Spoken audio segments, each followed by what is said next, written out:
அந்த இருட்டுறது எல்லாமே கிட்டத்தட்ட ஒரு 7 மணிக்கிட்ட நடக்கும் அப்படின்னு வச்சுக்கோங்களேன்.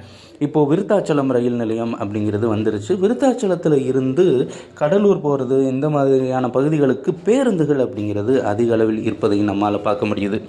இப்போது இந்த பல்லவன் எக்ஸ்பிரஸை நீங்கள் எடுத்துக்கிட்டீங்க அப்படின்னா அன்ரிசர்வ் பெட்டி அப்படின்னு பார்த்தோன்னா 4 பெட்டி இருக்குது. முன்னாடி 2 பின்னாடி 2, அதில் ஒன்று லேடிஸ்க்குன்னு வைங்களேன். கிட்டத்தட்ட 3 பெட்டிகளோடு பொது பெட்டிகளோடு இயங்கக்கூடிய ரயில். அந்த லேடிஸ் கோச்சை சேர்த்து 4 அன்ரிசர்வ்டு பெட்டிகள் அப்படிங்கிறது பல்லவன் எக்ஸ்பிரஸில் இருக்குது. இப்போது இந்த பல்லவன் எக்ஸ்பிரஸில் இருந்து விருத்தாச்சலத்தில் இருந்தும் நம்ம கிளம்பியாச்சு. இதற்கடுத்து புதிதாக ஒரு ரயில் நிலையத்துக்கு ஸ்டாப்பிங் அப்படிங்கிறது கொஞ்சம் நாளைக்கு முன்னாடி கொடுத்தாங்க. பெண்ணாடம் அப்படிங்கிறது அந்த ரயில் நிலையத்தில் தான் அடுத்து நம்ம ட்ரெயினானது நிற்கும்.